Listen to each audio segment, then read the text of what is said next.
Hector Camacho, or as they called him, Hector Luis Camacho Matias, or, more professionally known as Hector Macho Camacho. Now, this guy was renowned for being super quick in the ring and very flamboyant, which may have angered a lot of folks or turned them off from him. I don't think he was known as, you know, a good guy universally. I don't know. That's just what it seems like.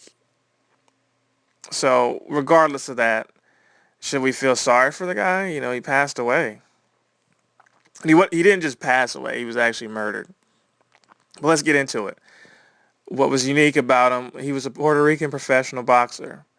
Not very tall or whatever, but he had a lot of energy and enthusiasm. You know, Without even watching a lot of the guys' fights, his name stands out. You got Julio Cesar Chavez, Felix Trinidad, Oscar De La Hoya, all these guys who are, Latin fighters, and he's up there in, familiarity.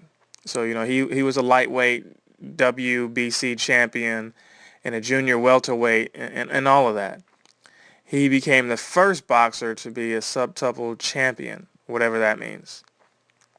But he was trying to be, pretty, renowned in, the Spanish language community, Spanish language reality shows, and have something going on besides boxing.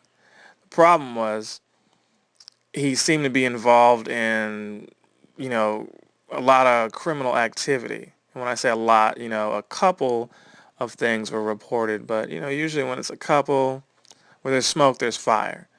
So this guy was shot at, 2011 and managed to get away scot-free there. No injuries. He physically abused one of his sons. And then you flash forward to November, where he was outside some bar in Puerto Rico somewhere, and his childhood buddy just gunned down along with him in the car, and he just shot in the face, neck, wherever, just brain dead. Family was like, hey, look, that's it. We don't want to do this, but, what a brutal Thanksgiving that was, having to take, you know, a family member off life support. And that was all she wrote. What was odd was the family chose to have an open casket. And again, he was shot in the face. The family chose to have an open casket and transported his remains from Puerto Rico back to New York. Very, very tragic situation. Now, his son is a fighter, and that's cool. But, like I said, I don't really know the guy, but that shouldn't matter. Based on the situation, should I feel sorry for him? See, here's the thing. I want to feel sorry for the guy. But what was he doing going back to these shady spots, knowing that stuff like this happens? Like, come on, dude. Stay the fuck out of Puerto Rico. Or at best, stay away from the bad areas. Maybe there's a lot of drugs there, and you've got a side hookup, to pay your bills. A lot of big booty Jennifer Lopez like chicks there. But you can't import those? I mean, you got money, right? What's going on? I don't know. I'm not even going to try to overanalyze it.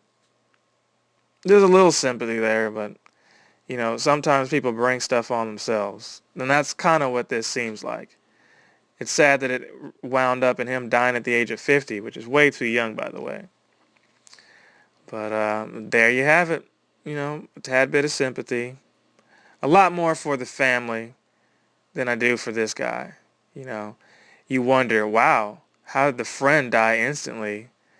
And, he was at least, I brain dead. Well, I guess it's a testament to the shape he's in. You look at guys like 50 Cent and you wonder, how did they get shot up that many times and live? These guys have really bad aim, doing these gangster gun poses and shooting and not just aiming correctly. Or is the guy in just really good shape, Oh, well. rest in peace, Camacho, and we'll see you next time.